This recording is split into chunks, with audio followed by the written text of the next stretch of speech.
Então, o assunto hoje é falar um pouquinho sobre os glicídios ou carboidratos, né? Então, é um assunto bem bacana. O que a gente vai falar, né, em relação a eles? Aspectos gerais em relação a eles, classificação e também a nomenclatura. Alguns aspectos mais bioquímicos, né, em relação aos glicídios.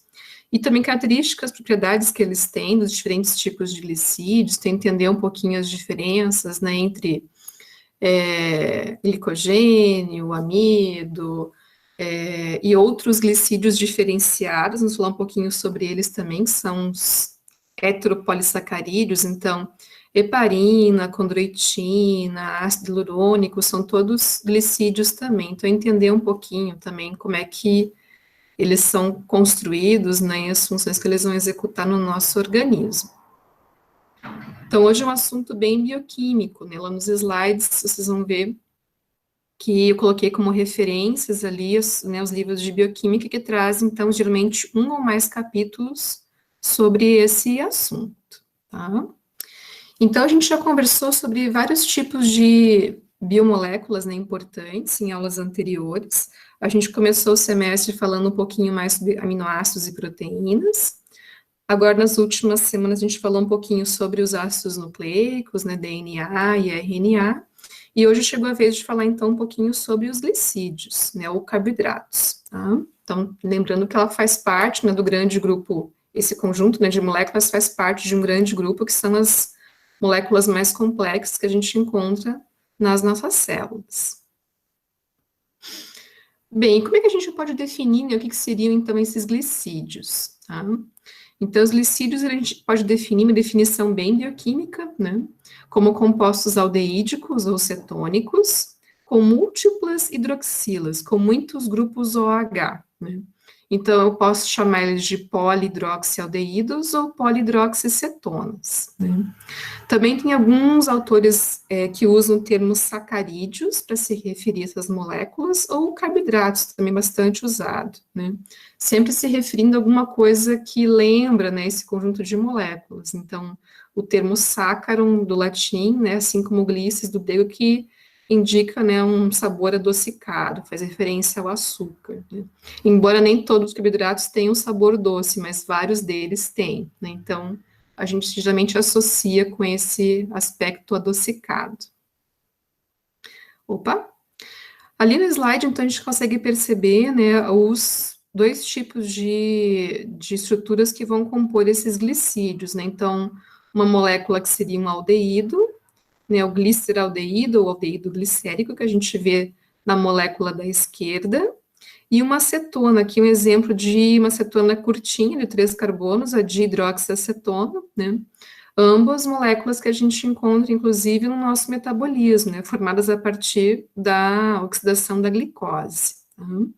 Então, esses grupos que a gente vê em azul, o grupo aldeídico à esquerda e o grupo cetona à direita, eles estão presentes nessas moléculas, associadas, então, com hidroxilas nos outros carbonos. Então, isso que define bioquimicamente esse conjunto de moléculas, tá? Se eu não tivesse hidroxilas aqui, por exemplo, né, poderia ter só um grupamento aldeídico, enfim, mas as hidroxilas são bem importantes, que é isso que vai tornar também as moléculas, boa parte delas, bastante solúveis em água, né, pelas pontes de hidrogênio que elas fazem, então, com as moléculas de água. Então, na composição, a gente observa que elementos, né, associados, carbono, hidrogênio e oxigênio, principalmente, né, numa proporção geralmente de 1 para 2 para 1, e vários glicídios podem conter outros elementos também, então, nitrogênio, fósforo, enxofre, formando grupamentos amino, fosfato ou sulfato associados com esses açúcares. Nós vamos falar um pouquinho sobre isso também depois mais à frente, tá? Bem, e de onde vêm, né, esses glicídios todos? A maior parte deles são oriundos de processos de fotossíntese realizados em plantas e em algas, que convertem, então, gás carbônico e água em celulose e amido, né? Então, a exposição, né, ao sol desses organismos é importantíssimo para manter uma produção em grande quantidade desses glicídios. Bem, E quais são as funções, então, que eles vão executar no nosso organismo? A gente geralmente lembra dos glicídios como importante fonte de energia, né? Tanto para a gente armazenar, até como o pessoal comentou no início, né, a gente pode armazenar glicídios, assim como também eles fazem parte de metabolismos vários, né, compreendendo diferentes tipos de intermediários metabólicos, tá? Mas não somente isso, existem várias outras funções, né? Então, uma outra função bastante importante também é a função estrutural, né? A gente depois vai comentar um pouquinho sobre isso, porque tem vários tipos de glicídios que compõem a substância fundamental amorfa que a gente encontra nos tecidos conjuntivos, principalmente, né? E eles são bastante importantes, a presença deles lá, né? Então, a gente vai falar um pouquinho sobre a característica que eles apresentam, né? E a função deles, então, formando essa substância fundamental amorfa, além de fibras também que a gente pode encontrar em alguns tecidos. Também importantíssima a questão em relação à comunicação celular, como vocês também já lembraram, né? Existem substâncias na moléculas na superfície da célula, né? Glicolipídios e glicoproteínas, que estão envolvidas, então, nesses mecanismos de interação e comunicação celular, que a gente, inclusive, vai falar especificamente sobre esse assunto mais no finalzinho desse semestre, um assunto bem importante. Além disso, também é importante lembrar que os glicídios fazem parte da composição de ácidos nucleicos, de DNA e RNA, né, formando então os açúcares, no caso do DNA, desoxirribose, no RNA, ribose, que compreende então os nucleotídeos que compõem DNA e RNA. Além disso, também é importantíssimo lembrar que as moléculas que fazem parte de componentes de matriz extracelular, né, eles podem ter características bem interessantes que conferem resistência e elasticidade, como acontece entre as cartilagens e os tendões, né?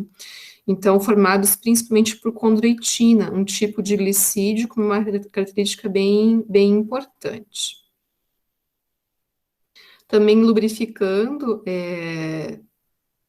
articulações na forma, então, de fluidos, né, compostos principalmente por ácido hialurônico, e também componentes, por exemplo, do humor vítreo, também compreendendo basicamente o mesmo tipo de heteropolissacarídeo. E para fechar, eu coloquei como uma função também importante a função anticoagulante. Existem células, inclusive no nosso organismo, que produzem, né, esse anticoagulante, que seria a heparina, embora a gente possa usar também ela de modo exógeno para algumas terapias, né, ou tratamentos, ou de protocolos preventivos, né, para a formação de trombos nas pessoas que são mais suscetíveis, né? Então, a gente vai falar um pouquinho sobre a heparina. A heparina também é um glicídio. Tudo bem? Então, a gente vai entrar agora em aspectos mais bioquímicos, falando um pouco mais sobre a classificação, então, desses glicídios. Então, a gente pode encontrá-los em unidades básicas formadoras, que seriam os monossacarídeos, ou essas unidades básicas formadoras, né, os monômeros, formando ligações entre si, que podem ser aos pares, como acontecem para os disacarídeos, ou em cadeias um pouco mais extensas, né, que são os oligosacarídeos, ou em cadeias bem longas, né, que seriam os polissacarídeos, ou poliosídeos. Nessa figurinha do slide, a gente vê ali mais à esquerda, em cima, duas moléculas de glicose. A glicose é um monossacarídeo, uma unidade formadora de outros açúcares mais extensos, né? Então, quando a gente tem a união de uma glicose com uma outra glicose, formando então um disacarídeo, esse disacarídeo é a maltose. Mas também eu posso ter várias glicoses ligadas entre si em cadeias mais extensas, como a gente vê aqui na figurinha de baixo, mais à direita, né? Mostrando parte de uma molécula de amido, né? Uma cadeia de amilose, né? A parte linear, então, da composição do amido. Bem, então a gente vai falar primeiro um pouquinho mais sobre os monossacarídeos, né? Então, eles apresentam sempre um grupamento característico que compreende, né, os glicídios, então um grupo aldeídico ou um grupo cetônico, como a gente vê na figurinha do slide ali, né, o gliceraldeído e a dihidroxiacetona, né. Então, além da lógica dos grupamentos funcionais característicos, também tem os grupos OH nos outros carbonos vizinhos, né, e são as unidades básicas formadoras, então, das outras moléculas, né, em pares, trios, né, ou cadeias mais curtas ou mais extensas, que são os polissacarídeos. Então, eu não consigo hidrolisar os monossacarídeos, a não ser que eu quebre ligações de carbono ali para romper a estrutura da molécula. Tá? E esses monossacarídeos, eles formam, então, estruturas que podem ter poucos carbonos, né, 3 carbonos, como a gente viu antes ali para o gliceraldeído e a dihidroxiacetona, mas o que a gente encontra em maior quantidade no nosso organismo compreende monossacarídeos com mais carbonos, compreendendo 5 ou 6 carbonos, né. Então, de acordo com a quantidade de carbonos, eu posso classificar os monossacarídeos em trioses, né, que teriam 3 carbonos, as tetroses, que teriam 4, pentoses com 5, hexoses com 6, heptoses com 7 e nonoses com 9. Tá? Então, a gente vai ver alguns exemplos, então, desses monossacarídeos. Então, com 3, a gente já tinha visto antes, né, o gliceraldeído e a dihidroxiacetona. Com 6 carbonos entre as hexoses, a gente tem vários açúcares, né? E ali entram nesse grupo as moléculas de glicose e de frutose. A glicose, a gente pode classificar ela como uma aldohexose. O que isso quer dizer? Porque ela tem um grupo aldeídico e ela é um açúcar de 6 carbonos. Então, por isso, hexose, né? A terminação ose sempre identifica um açúcar. Já a frutose é uma cetohexose. Por que ceto, né? Porque é uma cetona, tem um grupamento cetônico, e tem 6 carbonos também, assim como a glicose. Né? São moléculas diferentes. Além dessas que a gente viu lá, eu coloquei mais alguns exemplos. No próximo slide, a gente vê a eritrose. A eritrose tem 1, 2, 3, 4 carbonos. Cada vértice desse que a gente vê ali é um carbono que, né, está simbolizado com esse vértice nessa representação de ficha. Tá? Do lado a gente vê a ribose, que tem 5 carbonos, e a galactose, que é um outro monossacarídeo com 6 carbonos também. E é uma aldohexose. Além desses, eu coloquei mais um exemplo de um monossacarídeo com 6 carbonos, que é a cetoheptulose. E embaixo, nessa figurinha do slide, a gente vê um exemplo, então, de açúcar com 9 carbonos, uma nonose. Né? Tem carbonos fora do anel, inclusive, nessa representação deles em anel. Ok? Outro aspecto para a gente conhecer um pouquinho sobre os monossacarídeos é a questão em relação à apresentação, a nomenclatura, né, e a apresentação também de isomeria, tá? Então, a nomenclatura, ela faz referência ao grupo funcional e à quantidade de carbonos, né, então, uma aldohexose, uma cetohexose, né, e essa nomenclatura pode fazer referência também à isomeria que a molécula apresenta, né. Se a gente for voltar nos slides anteriores ali, a gente vê, por exemplo, no slide que mostra a glicose e a frutose, que aparece um D na frente, né? D-glicose e D-frutose. Esse D faz referência à isomeria da molécula, se é isômero D ou isômero L. Né? Então, de onde que vem isso daí? Né? Isso vem de uma avaliação dessa isomeria através do reconhecimento do carbono referência, carbono assimétrico ou carbono quiral. Né? O que seria esse carbono quiral, assimétrico ou de referência? É um carbono que tem 4 ligantes diferentes, como a gente vê na figurinha do slide lá. Né? Então, esse que a gente vê aqui em azulzinho é o carbono referência. Ele tem ligação com o grupo aldeídico, com um hidrogênio, com outro carbono associado com hidrogênios e oxigênios e com uma hidroxila. Então, são 4 ligantes diferentes. Então, eu digo que esse carbono é um carbono quiral. que apresenta, então, isomeria.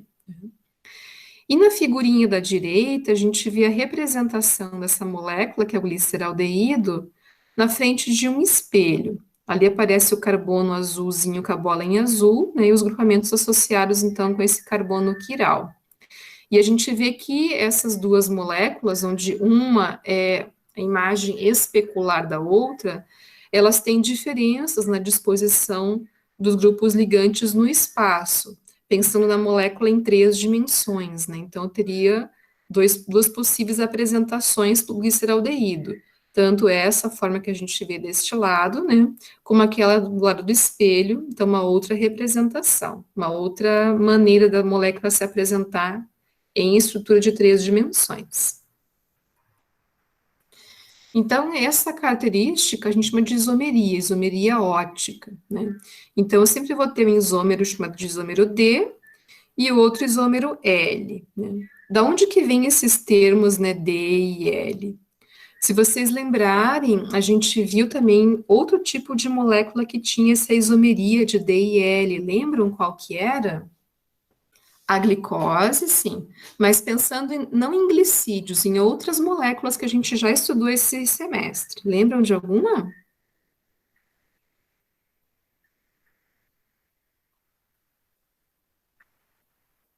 Hum, lembram dos aminoácidos? Eles têm isômeros D e L também, lembram? Quais são os aminoácidos que a gente encontra no nosso organismo? São de isomeria D ou isomeria L? Quem toma suplemento, né? Quem gosta de tomar suplemento de academia e tal, vai lembrar. Porque até no frasco lá tá marcado, às vezes, né? L-glutamina, L-carnitina, enfim, né? Tem sempre isomeria L, os aminoácidos, tá? Então, é outro tipo de molécula que tem isomeria, tá? Então, vamos voltar lá para os glicídios. Então, eles também têm essa isomeria, essa apresentação no espaço diferenciado. Né? E por que a gente chama de D e L? Né? Hoje eu vou explicar um pouquinho mais sobre isso, de onde vem esse termo D ou L. Né? D vem de destrógiro e L vem de levógiro. Né? O que isso quer dizer? A palavra destrógiro fala que a molécula gira para a direita, por isso destrógiro, né? E levógiro que ela gira para a esquerda, né? Não é a molécula em si que gira, mas quando a gente faz uma solução, por exemplo, com o D-gliceraldeído, né, e coloca essa solução com D-gliceraldeído num equipamento que eu chamo de polarímetro, nesse equipamento a gente passa a luz polarizada, e quando a luz atinge essa solução, ela vai ser desviada para o lado direito nesse equipamento. Então, identificando que ali eu tenho um isômero do tipo D. Se a gente troca a solução do equipamento e coloca lá no tubo, né, do equipamento uma solução com L-gliceraldeído, quando a gente passa a luz polarizada por esse equipamento, a solução vai desviar a luz para a esquerda, né? Por isso, então, levógira a molécula. Então, é como ela se comporta em relação ao desvio da luz polarizada, né? Desviando a luz para a direita, destrógira, desviando para a esquerda, levógira. Esses dois isômeros juntos eu chamo então de enantiômeros, né, que são isômeros óticos. No próximo slide eu tenho então como é que fica a estrutura dessas duas moléculas em uma estrutura em 3D, né? Então na parte de baixo a gente tem gliceraldeído, a representação dele numa representação em 2D, né?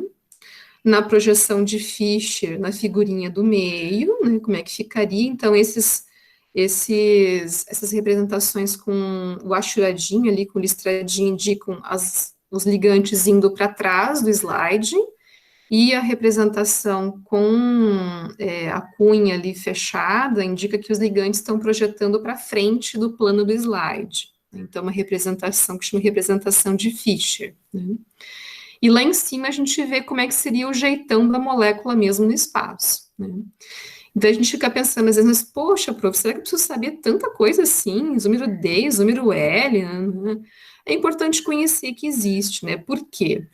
Veja quando a gente compara as duas moléculas, né, o D-gliceraldeído e o L-gliceraldeído, parece pouca diferença das duas moléculas, né? Ah, uma ataca hidroxila de um lado e outra com hidroxila do outro, né? Ah, mas será que isso interfere em muita coisa? Vejam que o jeitão da molécula em três dimensões fica bem diferente, né? E quando a gente pensa nas moléculas em 3D dentro das células ou fora delas, interagindo com outras moléculas, o jeitão que ela vai ter vai ser crucial para essa interação acontecer, ou não, né? Então, o organismo se preocupa muito com essa questão da isomeria, porque os encaixes das moléculas dependem também da isomeria correta. Então, é importante conhecer esse aspecto, né, em relação à isomeria ótica, ok? No próximo slide, então, a gente vê alguns exemplos ali de moléculas, né, para a gente tentar reconhecer qual que é a isomeria delas. Então, a gente vê duas moléculas, o gliceraldeído ali mais à direita, embaixo, e a glicose no mesmo quadrado, no mesmo quadro ali, um pouco mais à esquerda, né? O gliceraldeído tem 3 carbonos, né? Então, o carbono quiral é o carbono central ali, né? Que tem 4 ligantes, então, diferentes. Agora, qual isomeria tem esse gliceraldeído? Como é que eu vou saber qual isomeria ele tem? A gente vai avaliar sempre no carbono quiral que estiver mais distante do grupo funcional, que pode ser aldeídico ou cetônico, né? E que tiver 4 ligantes diferentes. Então, eu não posso avaliar esse carbono porque ele não é quiral. Esse carbono último aqui, ele tem 2 hidrogênios que são ligantes iguais, então ele não é quiral. Quiral vai ser o vizinho dele aqui, né? E nesse carbono eu vou avaliar se o grupo OH vai estar à direita ou se ele vai estar à esquerda. Se ele tiver à direita, isomeria D. Se ele tiver à esquerda, isomeria L. Então, aqui eu teria um D-gliceraldeído, ok? E essa glicose do lado, ali, né? Ela tem vários carbonos quirais, não tem só um, né? Então, qual que eu vou avaliar a isomeria? Aquele que tiver mais distante do grupo funcional aqui, né? Então, esse último aqui, tá? Que vai ser o carbono 5 ali da glicose, tá? Então, ele tem 4 ligantes diferentes, e aqui também eu vou observar que tem, né, a ligação da hidroxila do lado direito, indicando, então, uma D-glicose. E do lado esquerdo, agora na outra figura que apareceu agora, a gente vê então exemplos da L-glicose. Vejam que a diferença dela é basicamente a hidroxila do carbono quiral, que é essa que a gente vê aqui embaixo, né? E a D-frutose, carbono quiral aqui, hidroxila para o lado direito, né? O carbono mais distante aqui da carbonila, do grupo cetona.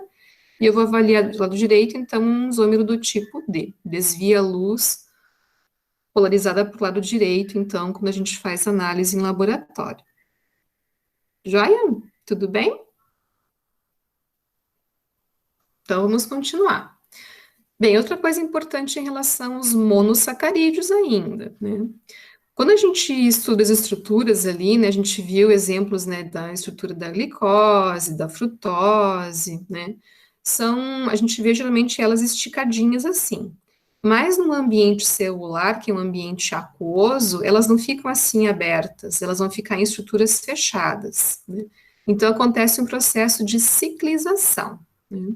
Isso acontece para os monossacarídeos que apresentam 5 ou mais carbonos, né? E quando presentes em solução aquosa, que é também um ambiente celular ou extracelular também no nosso caso, né? Então, quando a gente tem a glicose nessa condição, ela vai sofrer essa ciclização, ela vai formar um anel com a própria estrutura, né? Através dessa reação aqui da carbonila com a hidroxila, né, do último carbono, no caso aqui, para a glicose. E quando acontece essa reação, a gente pode ter a formação de anéis de 6 membros, né? Então, oxigênio mais 5 carbonos, ou anel com oxigênio mais 4 carbonos, né? Então, formando anéis do tipo pirano ou do tipo furano, né? Então, para alguns açúcares, eu tenho a formação de um anel do tipo pirano, então eu chamo de piranoses, esses açúcares, ose, sempre fazendo referência ao açúcar, ou anel do tipo furano, que seriam para as furanoses. Então, no slide seguinte, eu tenho mostrado o que acontece com a molécula de glicose, né? Então, quando ela é ciclizada, aqui eu tenho isômero de glicose do tipo D, então seria uma D-glicose. Quando ela cicliza, ela pode ciclizar de duas maneiras, mantendo esse grupamento hidroxila aqui para baixo, ou mantendo o grupo hidroxila para cima, né?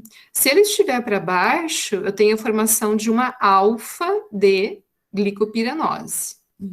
Se ele ficar para cima, uma beta-D glicopiranose. Poxa, prof, mas agora está complicando muito, né, o negócio. E além de saber se é D e L, eu tenho que saber se é alfa e beta. É importante conhecer, né? Porque essa orientação da hidroxila vai permitir que a gente tenha uma ideia de que tipo de ligação essa glicose pode fazer, né? Ligação do tipo alfa ou ligação do tipo beta. E isso para células é importante também, porque elas reconhecem uma ligação alfa, uma ligação beta, são ligações diferentes, né? Então, esse alfa e beta vem dessa orientação do grupo hidroxila quando ele fica para baixo alfa, quando fica para cima beta, né? E se essa glicose for se ligar com outra glicose, com outro tipo de monossacarídeo, isso vai influenciar no tipo de ligação que vai ser feita. Se vai ser ligação do tipo alfa ou do tipo beta. Joia. Então, uma coisinha mais em relação aos monossacarídeos, né? Existem alguns monossacarídeos que eles são estruturas modificadas. Por quê? Porque eles vão se ligar com outras estruturas que não são glicídicas, né? Que podem ser grupos amino, podem ser álcoois, podem ser bases nitrogenadas, inclusive, né? Como a gente vê na figurinha do slide ali embaixo, né? E essa porção não glicídica ligada ao monossacarídeo chama então de aglicona, né? E toda a molécula então de glicosídeo. Eu coloquei como exemplo ali o ATP, a adenosina trifosfato, né? Por que ela chama adenosina, né? Adeno de adenina, que é a base nitrogenada associada com a ribose, que é o açúcar, né? E o termo osina faz referência ao açúcar aqui. Então, que seria uma adenina ligada a um açúcar com 3 fosfatos, por isso adenosina trifosfato, né? Então, tem vários açúcares que são modificados. O ATP é um exemplo de açúcar modificado.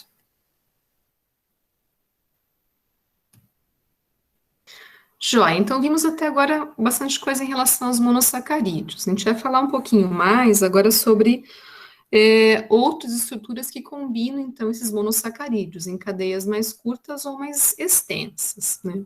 Então, isso envolve a formação de ligação entre esses monossacarídeos. E essa ligação que vai acontecer entre eles, acontece sempre entre carbonos associados com hidroxilas, né, que vão fazer essas ligações. A ligação chama-se ligação glicosídica, né? E nessa ligação, um oxigênio fica no meio, intermediando essa união entre um açúcar e outro, né? E para fazer essa ligação, sai uma molécula de água. Então, consequentemente, para quebrar essa ligação glicosídica, tem que entrar água. Então, acontece um processo de hidrólise, né? Que a gente já tinha visto isso lá na frente, quando falamos sobre atividade de enzimas, né? Então, as enzimas que quebram, inclusive, essas ligações são chamadas de glicosidases. Elas quebram ligações glicosídicas, né? E a gente vê que nessa ligação que se forma aqui com duas glicoses, né? Alfa-D-glicose e uma beta-D-glicose. Quando forma essa ligação aqui, como essa glicose está com hidroxila voltada para baixo, ela que vai orientar o tipo de ligação que vai acontecer, que é uma ligação do tipo alfa 1,4, né?